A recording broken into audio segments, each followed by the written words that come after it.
everybody. This video, Chapter 5, Civic Structure of Courts in India, Class 8, is presented to you by Genius Brain. So let's learn what is structure of courts in India. So इसके लिए पहले हमें समझना पड़ेगा कि किन 3 levels पर है। तो सबसे पहले तो यही जान लो कि कोर्ट्स के 3 लेवल होते हैं। सबसे पहले होता है डिस्ट्रिक्ट कोर्ट। ये जो डिस्ट्रिक्ट कोर्ट्स हैं ये नीचे वाले। This means that district courts, जो डिस्ट्रिक्ट कोर्ट्स होते हैं वो बहुत सारे होते हैं। और डिस्ट्रिक्ट कोर्ट्स कौन से होते हैं?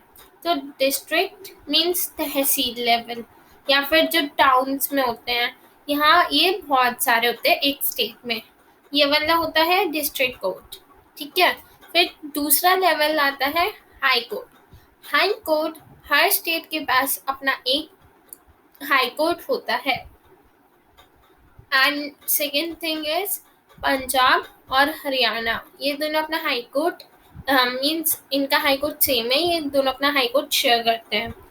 तो ये स्टेट पर जो हर स्टेट को मीन्स आई मीन टू से हर स्टेट का अपना एक हाई कोर्ट होता है और हर स्टेट डिस्ट्रिक्ट्स में बटी हुई होती है, जो डिस्ट्रिक्ट कोर्ट्स जहाँ पर बने होते हैं। और डिस्ट्रिक्ट कोर्ट्स को कौन संभालता है? डिस्ट्रिक्ट जज। और जो हाई कोर्ट होता है वो स्टेट का हाईएस्ट कोर्ट होता है। And at the top most is the supreme court. ये बस एक ही है पूरी कंट्री में and it is located in new Delhi. ये न्यू दिल्ली में है और इससे मीन्स कौन जज है यहाँ का जज है chief justice of India. Okay, तो जो डिसीजन सुप्रीम कोर्ट बनाता है वही हाई कोर्ट और डिस्ट्रिक्ट कोर्ट्स को फॉलो करने पड़ते हैं। एंड दीज डिसीजंस जो वो सुप्रीम कोर्ट बनाता है दैट आर मीन्स सबके ऊपर बाइंडिंग होते हैं, सबको फॉलो करने होते हैं। तो अब क्वेश्चन आता है, क्या ये तीनों कोर्ट्स कनेक्टेड हैं? पहले पिक्स देखते हैं। सबसे पहले तो ये रही हमारी सुप्रीम कोर्ट की सबसे ब्यूटीफुल पिक, ये न्यू दिल्ली में है। फिर हाई कोर्ट। अब हाई कोर्ट हर स्टेट का है, इसलिए मैंने बस बॉम्बे का हाई कोर्ट लगाया है। Bombay means Mumbai, okay. फिर यहाँ पर आता है डिस्ट्रिक्ट कोर्ट, तो ये केरला का डिस्ट्रिक्ट कोर्ट है। तो मीन्स ये सारे डिस्ट्रिक्ट कोर्ट्स भी तो बहुत सारे होते हैं, तो मैंने एक ही केरला का डिस्ट्रिक्ट कोर्ट लगाया, ठीक है। अब क्या ये तीनों कोर्ट्स कनेक्टेड हैं? Think once, are these all courts connected? Yes, these courts are connected. In India हमारे पास एक इंटीग्रेटेड जुडिशियल सिस्टम होता है। अब इंटीग्रेटेड जुडिशियल सिस्टम का मीनिंग क्या होता है? तो सबसे पहले तो इंटीग्रेटेड का मीनिंग होता है कनेक्टेड। तो ये तीनों एक दूसरे से कनेक्टेड है। कैसे?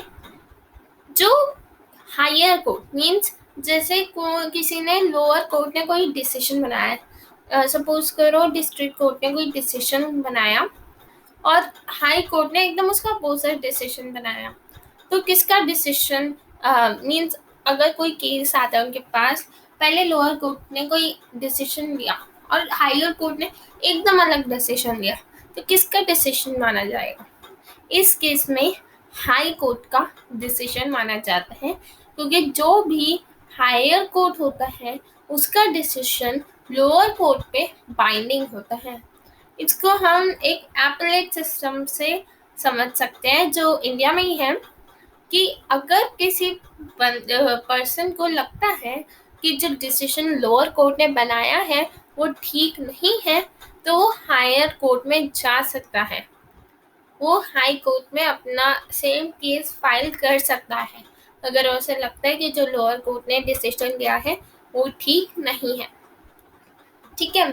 और फिर इसके बाद ही हम एक केस से समझते हैं जो है state versus Lakshman Kumar and others. Now this case is a long big. Today we will learn, यही है हम आज पढ़ने वाले हैं। तो सबसे पहले समझ लेते हैं, ये 1985 में हुआ था।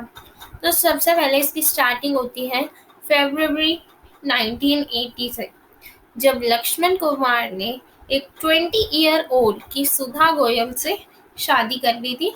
और वो रहते थे दिल्ली में, एक फ्लैट में रहते थे लक्ष्मण के ब्रदर और उसकी फैमिली के साथ, ठीक है। तो उसी साल जब उसने फरवरी में करी, व्हेन दे मैरिड इन फरवरी, वहीं दिसंबर में उसी साल, जैसे फरवरी 1980 में उन्होंने दे वर मैरिड, एंड दिसंबर 1980 में सुधा मर गई। क्यों? क्योंकि उसके बॉडी पर बॉन्स थे। और जो सुधा गोयल की फैमिली थी, सुधा गोयल की मदर एंड फादर, इन सब ने एक केस फाइल करा in the trial court. Trial court यहाँ पर किसको कहा जा रहा है? डिस्ट्रिक्ट कोर्ट को। उन्होंने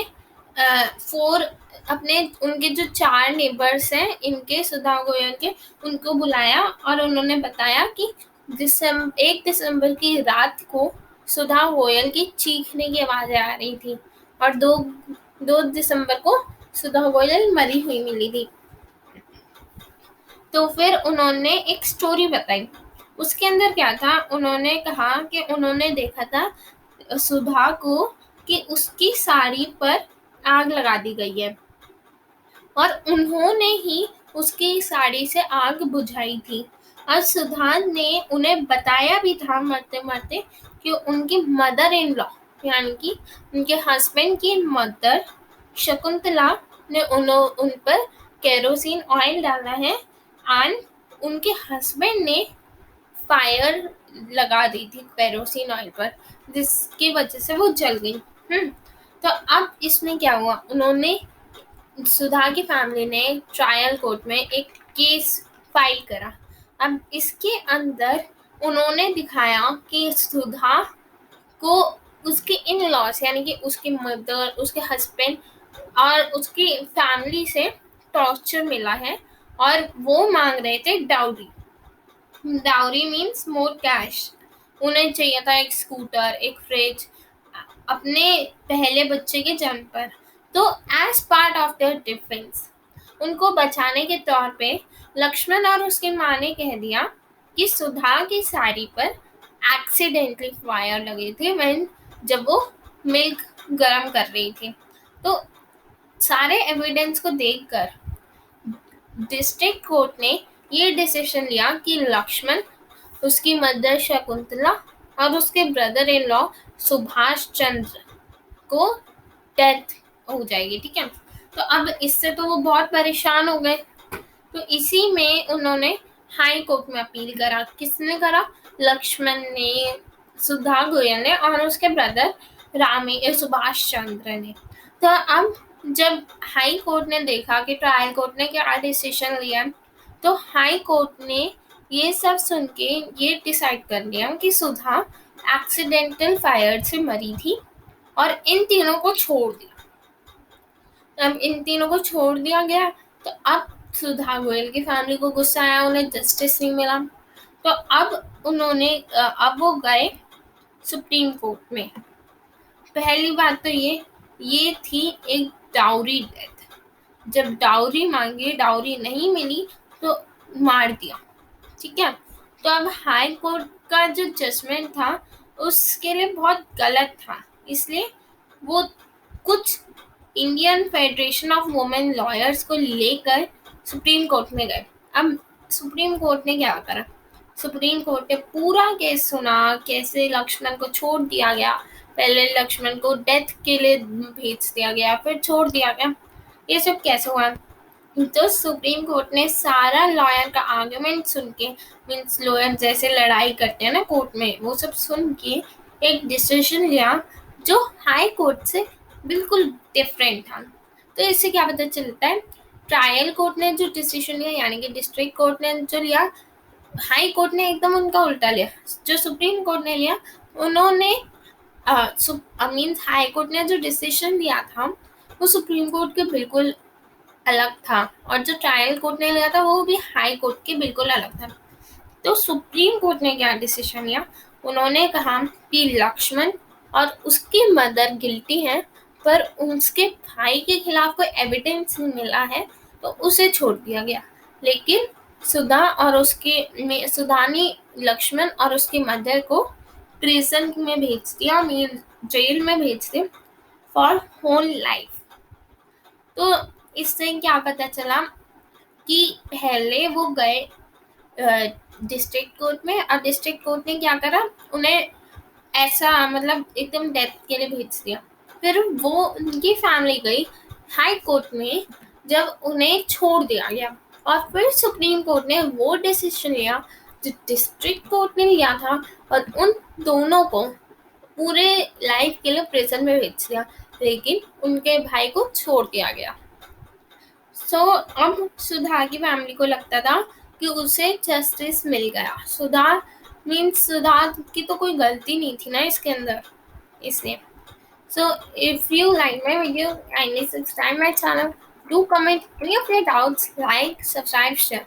And one more thing, I want you to visit the description box. See the links there, and there must be a practice sheet.